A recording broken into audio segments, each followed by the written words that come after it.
Assalamualaikum dan selamat sejahtera.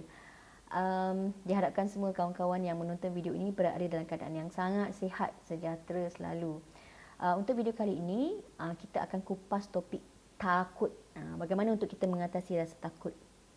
So, ini merupakan video bahagian pertama di mana kita akan cuba menyelami, memahami apa itu emosi takut. Kita kena kenal dulu emosi itu. Nanti dalam bahagian kedua baru kita akan ceritakan bagaimana untuk kita mengatasi rasa takut. So, kupasan ni mungkin agak panjang, sebab itu perlu dibahagikan kepada dua bahagian. Dan apa yang buatkan saya terpanggil untuk menceritakan topik takut ni, pertama sebab isu takut ni memang jadi isu terbesar individu-individu yang mengalami anxiety. So, orang anxiety memang banyak benda yang ditakutkan, even benda yang simple, yang kecil, yang orang lain tak takut, itulah yang ditakutkan. Yang orang lain takut, lagilah dia takut. Reason kedua sebab saya nak menjawab salah satu komen daripada kawan kita dalam page saya. Dia ada tanya bagaimana, apa yang dimasukkan dengan masuk ke fasa ketakutan tu. So, kalau saya nak menulis agak panjang lah, kan dia jadi karangan pula. Jadi saya rasa sebaik-baiknya kita dapat kupas dan jelaskan melalui video supaya ramai yang akan dapat memahami apa yang dikatakan dengan takut dan bagaimana untuk kita, apa yang dimasukkan dengan memasuki fasa ketakutan tu. Okey. So, sebelum kita nak pergi lebih lanjut, saya selalu ingatkan kawan-kawan, benda pertama adalah untuk kita acknowledge emosi yang ada dalam diri kita. So, kita kena tahu kejadian kita ni bukan saja ada jasad. Kita punya kewujudan kita bukan saja Allah bagi jasad ni, tubuh badan ni sebagai kenderaan untuk kita nak experience banyak benda dalam kehidupan. Tapi kita juga diberi akal fikiran. Dalam masa sama kita juga diberi tenaga, tenaga dalaman, soul, jiwa kita diberi. Dan yang keempat, kita diberi emosi, feelings, heart. Tu sebab kita ada hati, ada perasaan. So, bila kita dah ada features-features tu, application tu, mana mungkin untuk kita nak menafikan perasaan-perasaan yang kita rasa. So, apa jua perasaan yang kita rasa, sama ada gembira ke, marah ke, benci ke, kecewa ke, takut ke, risau ke, kita kena acknowledge emosi tu. Jangan kita menafikan. Jangan kita menafikan emosi tu. Kita kena memahami bahawa itulah ruang dan peluang untuk kita merasai, mengalami emosi-emosi tersebut. Okey? So, apa yang kita nak kena faham tentang takut? Okey, cuba kawan-kawan bayangkan. Bila kita takut tu, macam mana kita punya reaction? Apa tindak balas tubuh badan kita? So, takut ni, bila kita takut tu, bila kita mengalami satu situasi yang menakutkan di hadapan kita, kalau boleh kita rasa nak hilang je daripada situasi tu. Kalau boleh kita tak nak ada depan situasi tu. Kita nak lari. Kita tak nak ada, kita berpeluk tubuh, kita kata shaking, betul tak? So, kita tak nak ada dalam situasi tu. Kita bersembunyi, kita nak sembunyilah, nak larikan diri. Okey? So, begitulah sebenarnya sifat takut tu sendiri. Takut ini sebenarnya merupakan emosi yang tersembunyi di sebalik emosi lain. Bermaksud ada emosi yang ditonjolkan, yang manusia tonjolkan, yang mana di sebalik itu ada emosi takut. Sebagai contoh, orang-orang yang marah, sebenarnya di sebalik kemarahan dia tu, dia menyimpan 1001 ketakutan dalam diri dia. So, orang yang marah, jangan kita marah dia balik. Sebenarnya kita kena kesian kat dia. Ada 1001 ketakutan yang dia simpan dalam diri dia yang dia tak boleh nak resolve. So, dia tunjukkan ketakutan tu melalui emosi marah. Sebab kalau dia tunjukkan dia takut, orang akan nampak dia lemah. Jadi dia tak nak orang nampak dia lemah. Jadi apa yang dia buat untuk nak dapat balik dia punya power, untuk nak dapat balik authority dia, untuk nak orang lain dengar cakap dia, apa yang dia nak orang patuh, jadi dia tunjukkan kuasa dengan kemarahan. Sebab dia takut kalau dia tak tunjukkan kuasa dia tu, orang tak nak dengar apa yang dia cakap, apa yang dia minta. Jadi dia tunjukkan kuasa tu. Macam mak-mak, kalau dia marah anak dia, kenapa engkau tak belajar? Kenapa engkau asyik main game? Marah hari-hari. Sebab apa? Jauh sudut hati dia, dia takut kalau anak dia tu akan datang dah besar tak jadi orang, kan, tak ada pendidikan. So, dia takut di sebalik tu. Dia takut kalau seorang ketua dia marah staff dia, marah tengking staff dia, sebenarnya jauh sudut hati dia takut kalau kesilapan staff dia tu menjejaskan reputasi dia sebagai penyelia. So, di sebalik emosi marah tu sebenarnya ada ketakutan dalam diri dia. Sebab itu yang kita nak kena selami, nak kita kena hayati, dari mana punca suatu emosi tu.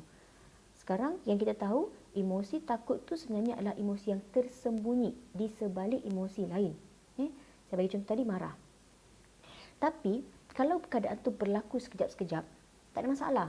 Kalau kita marah, lepas tu kita stop, tak ada masalah. Okey. Cuma yang menjadi isu adalah apabila emosi takut yang tersembunyi tu, yang kita tak sedar tu, ada dalam diri kita tu, emosi takut tu dia overlap. Dia makin lama makin banyak, makin banyak. So bila emosi takut tu makin banyak, makin berterusan, makin berlebihan, dia akan mencetuskan gejala anxiety. So sebab itu orang-orang anxiety ramai yang mengalami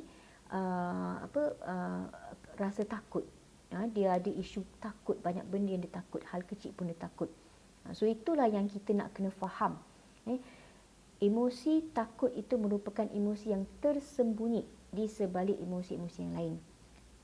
So kita kena tahu bahawa emosi takut ni bukanlah suatu benda yang kita perlu nafikan. Jangan kita tolak. Sebab dia bukanlah satu benda yang negatif sangat. Sebab emosi takut ni ada dua jenis. Ada ketakutan yang sihat, healthy fear. Ada ketakutan yang tidak sihat, unhealthy fear. So ketakutan yang sihat ni macam contoh, fungsinya untuk beri kita rasa selamat, untuk buat kita nak berjuang mencapai apa yang kita nak tu. Saya bagi contoh, kalau kita tiba-tiba kita baru teringat minggu depan nak periksa, rasa takut tu datang, kan? So apa yang kita buat, kita akan berjuang, berjuang untuk nak berjaya dalam peperiksaan tu. So apa kita buat, kita baca buku lah, kita buat study group. So kita nak berjaya, kita takut kalau kita tak berjaya, so kita pun buat action, ambil action untuk kita belajar supaya kita dapat kejayaan dalam peperiksaan tu. So itu ketakutan yang sihat lah. Tapi contoh lain macam dari aspek untuk fungsinya untuk keselamatan kita. Kalaulah kata kita tengah memandu, di hadapan kita tiba-tiba ada satu lubang. Kan, kalau kita ni tak ada rasa takut, main redah di lubang tu, sekali rupanya lubang tu dalam. Selamat tak kita? Mestilah tak selamat. Betul tak? Sebab lubang ni dah dalam. Tapi kalaulah kata kita ni ada rasa takut, bila kita tengok lubang tu, kita ada sedikit takut. So kita back off sedikit. So benda tu menyelamatkan kita tak? Dia menyelamatkan kita lah. Jadi tu antara contoh ketakutan yang sihat, yang kita boleh gunakan untuk survival mode kita, sebagai untuk safety sebagai manusia. Ketakutan yang sihat tu bagus untuk diri kita. Tapi ketakutan yang tak sihat ni, macam mana kita nak kenal? Dia dari aspek kita takut, macam kita takut kalau kita di reject, kita takut kalau kita kena kecam, takut kena kritik, takut ditinggalkan, takut nak beri komitmen. So kita takut. So apa juga ketakutan yang membuatkan kita terhalang daripada nak berkembang, nak kata mencabar potensi diri kita, itu merupakan ketakutan yang tak sihat. Dia tak sihat lah. Sebab apa? Dia tak ada memberi manfaat kepada kita. Rather than kita, bila kita rasa takut tu, dia menghalang kita untuk move on. Bila kita takut tu, dia menghalang kita untuk berkembang. Bila kita takut tu, dia menghalang kita untuk nak bangkitkan potensi kita. So itu jenis-jenis ketakutan yang tak sihat. Yang mana ketakutan tu kebanyakannya jenis macam macam mana kalau, kalau tu yang tak elok lah. Sebab ada juga kita ada baca kan, tak elok kalau kita ucap kataan kalau-kalau banyak sangat kan. So kalau-kalau itulah benda-benda yang akan orang kata menghalang kita daripada untuk terus berjaya. So bezanya ketakutan sihat yang ketakutan tak sihat. Ketakutan sihat tu yang membuatkan kita untuk fungsinya untuk kita rasa selamat, untuk perjuangan kita, untuk nak berkembang, growth, evolve dalam kehidupan. Tapi ketakutan yang tak sihat yang buatkan kita back off, yang buatkan kita tak dapat nak maju ke hadapan. So itu kita cuba bezakan. Itu antara cara untuk kita nak bezakan ketakutan tu tadi. So selepas kita dah tahu apa tu takut. Takut tu adalah satu emosi yang tersembunyi, yang tersimpan di dalam, yang kadang-kadang, yang kebanyakan kita tak nak tunjukkan kita takut sebab ego kan. Kita orang ingat kita lemah.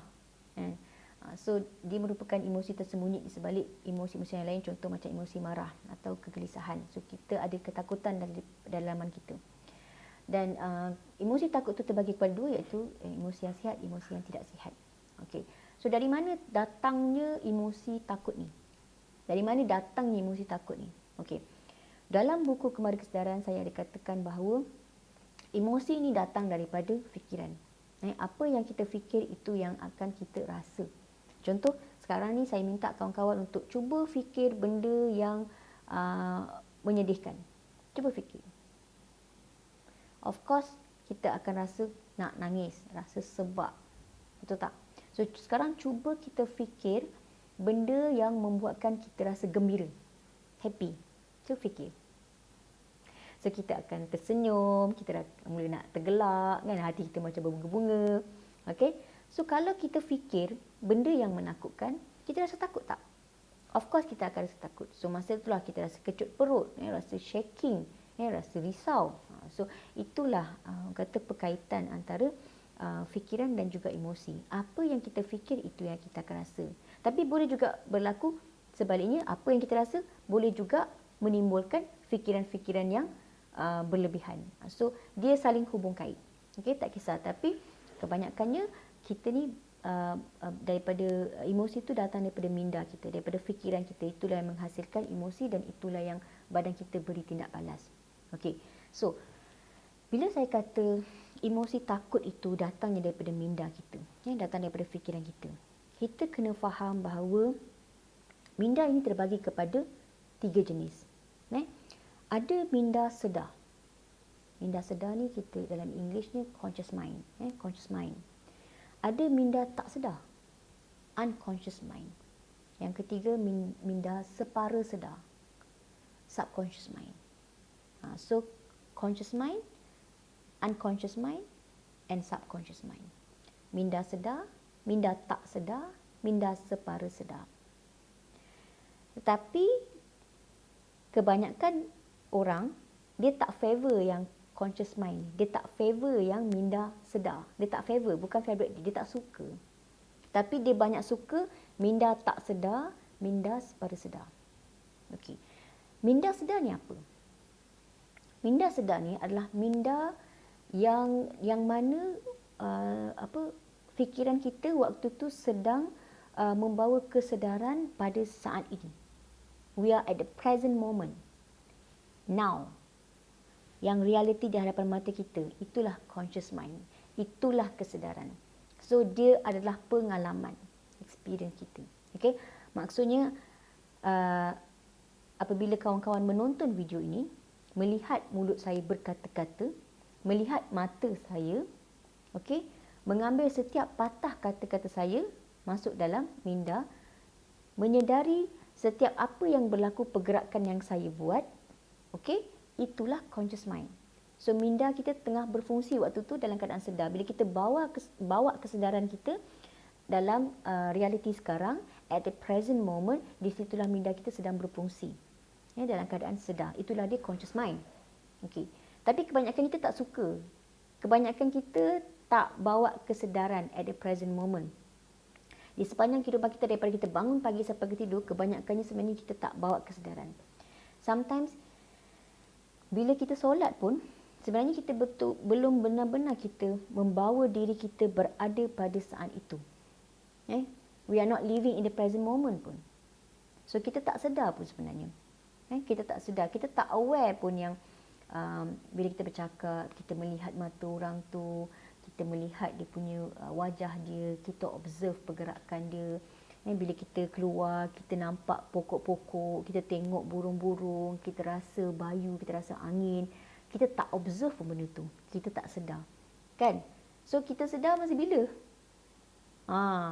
Pun kita tak tahu masa bila kita sedar. So, conscious mind ni yang ramai yang terlupa.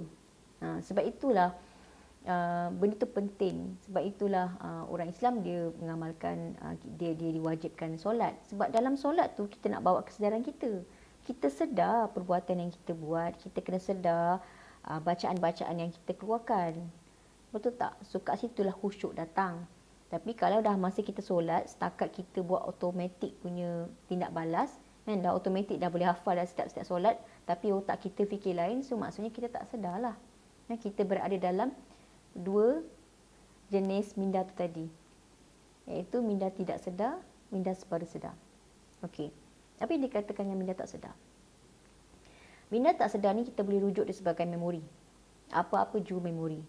Memori yang berkaitan dengan peristiwa, apa yang kita nampak, apa yang kita lihat, apa yang kita dengar, kan, apa yang kita baca buku tu semua masuk kat dalam minda kita tanpa kita sedar. Kan, setakat kita nampak, kita setakat lihat je satu peristiwa, kita rasa macam tak ada apa-apa pun, tapi rupanya dia dah menangkap masuk dalam memori kita. So minda tak sedar ni merujuk kepada memori. Semua benda yang melibatkan memori, dia akan tersimpan dalam minda kita dan kita tak sedar pun dia berlaku. So itu memori yang melibatkan peristiwa lah, event, situation. Ada juga memori yang jenis genetic memory. Genetic memory ni kita kena tahu sel-sel tubuh badan kita, setiap satu sel tubuh badan kita menyimpan memori tersendiri. Setiap satu sel tau, badan kita ni menyimpan memori. So dalam otak kita, saraf tu semua menyimpan memori. Okay? So kita punya mind tu sendiri adalah kata bank memory, bank memory, menyimpan pelbagai memori. Jadi kalau seorang bapa, dia ada satu sel, dalam sel dia menyimpan memori. Okay? So seorang ibu ada satu sel dan menyimpan pelbagai memori. So apabila dia bersama dan hasilkan satu sel lain, hasilkan you all lah, anak-anak ni kan, hasilkan satu sel. So sel itu tadi akan imprint ataupun mencetak kedua-dua memori daripada sel-sel ibu dan bapa tadi. So masuk dalam memori tu dekat dalam sel you tadi. So sekarang you punya badan sudah ada memori yang datang daripada sel-sel ibu dan bapa. Sebab itulah kenapa tiba-tiba you punya rambut kerinting ikut bapa. Kenapa you punya hidung tiba-tiba pesek ikut mak. Pasal apa? Memori genetik tersimpan dalam sel ibu kamu, memori genetik tersimpan dalam sel bapa kamu. Jadi bila lahirkan anak, maka kita ikutlah genetik memori tu, yang sel-sel tu daripada mak bapak kita. So janganlah kita marah, bapak kenapa rambut bapak kerinting? Kan rambut saya dah kerinting dah, saya nak lurus. Dah mak kita marah pula bapak kita, kenapa pula kan kita dapat genetik dia. Lepas kita marah pula mak kita, mak kenapa hidung saya pesek, ikut mak lah ni. Takkan. Tapi benda tu kita boleh ubah tak? Dia tak boleh ubah. Satu benda yang tidak boleh diubah. So sebab itu bila kita kata memori saja, suatu benda memori yang dah tersimpan sebagai memori, dia tak boleh diubah. Nothing can change benda tu. So sebab itulah kita selalu dengar orang cakap, benda yang lepas jangan dikenang, memori tu jangan kita ingat-ingat. Pasal dia dah berlaku dan kita tak boleh ubah. Sebab itu apa pun peristiwa yang berlaku dalam fikiran kita, okey, bila kita simpan tanpa kita sengaja, itulah reaction yang kita bawa keluar.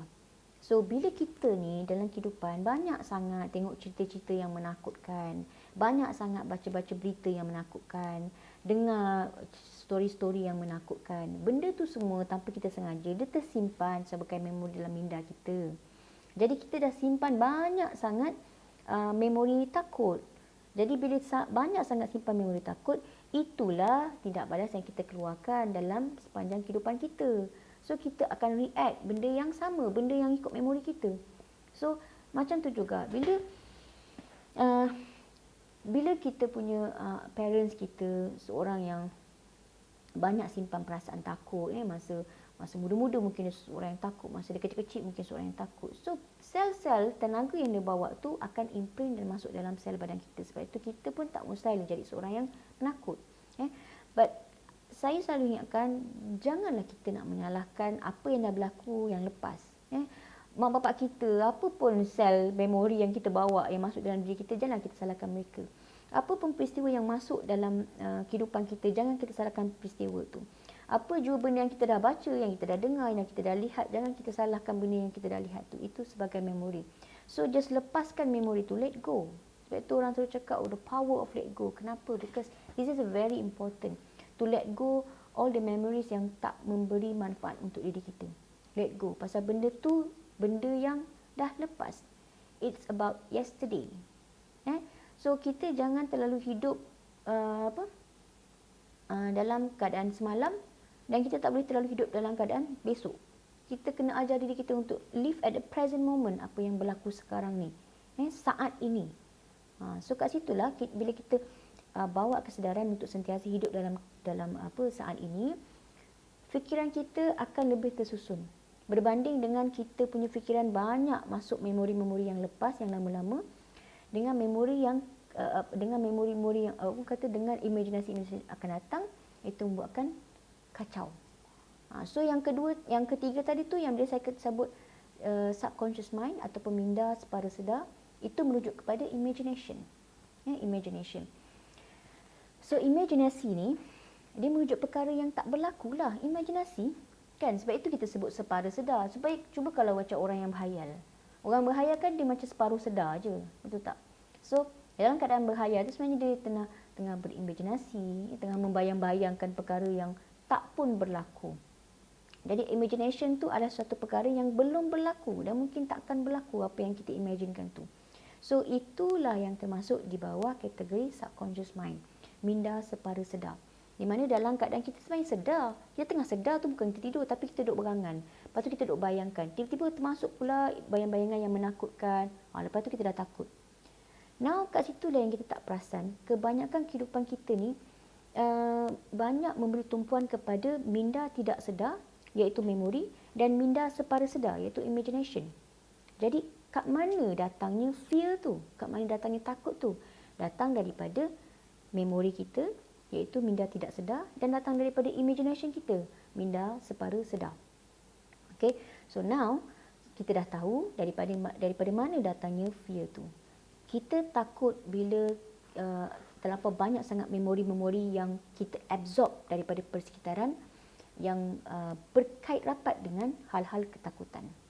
Dan kita juga menjadi takut apabila kita menggunakan banyak imagination kita ke arah benda yang berlebihan yang melibatkan topik ketakutan. Okay? So ketakutan ni dalam erti kata yang mudah merupakan imajinasi yang berlebih-lebihan. Ketakutan itu merupakan imajinasi yang yang keterlaluan, keterlaluan dan berlebih-lebihan. Jadi sebab itulah lama-lama dia jadi anxiety. Yang kita tak nak sampai tahap macam tu. So kita kena faham minda kita berfungsi dalam 3 bentuk, iaitu minda sedar, iaitu minda yang saat ini yang reality, minda sedar adalah minda reality. Minda tidak sedar iaitu minda memori yang dah lepas, yang kita tak sedar pun tersimpan dalam memori kita, dan minda separa sedar yang melibatkan imagination. So apabila kita banyak hidup dalam keadaan masa lepas, kita banyak hidup dalam keadaan masa hadapan, kat situlah kita rasa suffered, menderita. Tapi bila kita ajar diri kita untuk bawa diri kita sentiasa sedar pada saat ini, live at the present moment, sentiasa aware, conscious apa yang kita buat. Contoh benda yang simple, contoh you nak minum air je, you just focus that, okay, you buka penutup botol air ni, lepas tu minum, lepas tu you rasa kesejukan air tu masuk dalam badan you cuba buat. Macam ambil kesempatan nak minum okay.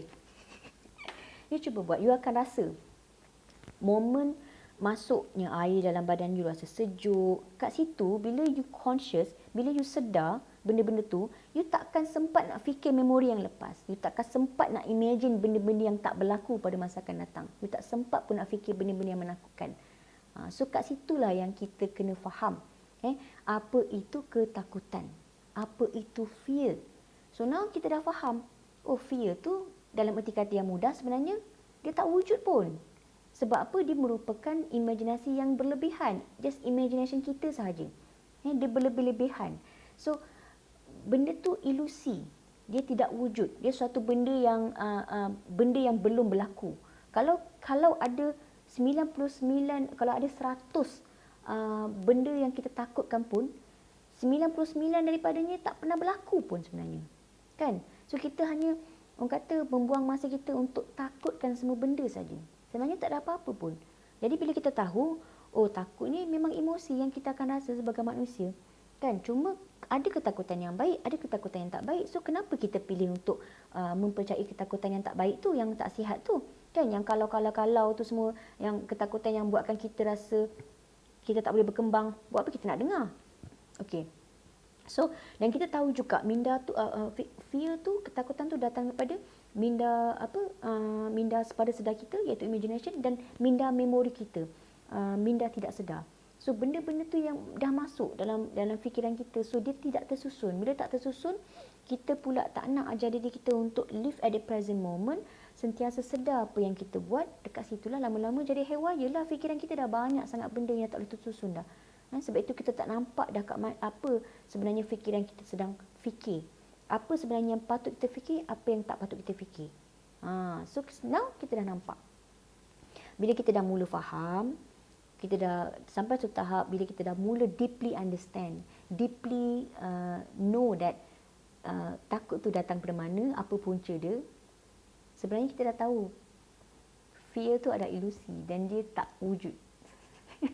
At one point you akan realize that fear doesn't exist. Fear itu tak wujud pun sebenarnya. Okay. Tapi realitinya kita masih pegang jasad ni, betul tak? Realitinya kita masih pegang jasad ni. Realitinya kita masih ada perasaan, masih ada hati. That's why kita rasa benda-benda tu semua. So kalau kita bila kita dah faham, kita tahu yang fear tu ilusi, jadi sebenarnya tak ada benda kita nak overcome. Tak ada benda, tak ada orang kata topik nak menceritakan tentang bagaimana nak mengatasi rasa takut. Bila kita dah faham, sebenarnya tak ada benda nak atasi pun sebenarnya. Kalau kita dah tahu yang rupanya takut tu memang datang daripada minda kita, yang mana benda tu kita create, imagination kita, dan rupanya takut tu datang daripada memori kita, yang kita tak sedar rupanya kita mungkin pernah ternampak, terdengar, terlihat, masuk dalam memori, lepas tu kita react ikut apa yang tersimpan dalam memori.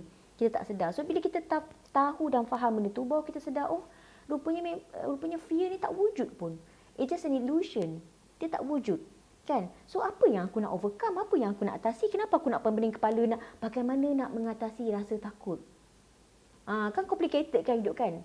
Tapi nak buat macam mana? Kita orang anxiety nak jawapan. Bila kita dah create benda tu, kita pula nak cari penyelesaian. So kita nak jawapan. So jawapan je dalam video bahagian kedua nanti. Okey, bahagian kedua nanti saya akan kupas bagaimana kita nak mengatasi rasa fear tu, rasa ketakutan tu. Sebab sekarang kita dah kenal. Tapi kalau betul-betul dah deeply kenal, kita dah tahu benda tu ilusi, tak ada benda nak mengatasi dah. Tapi tak apa. Kalau kita nak mengatasinya, boleh, tak ada masalah. Because sebagai orang anxiety, memang fear tu something yang real untuk kita. Memang kita tak boleh nafikan, memang kita rasa takut.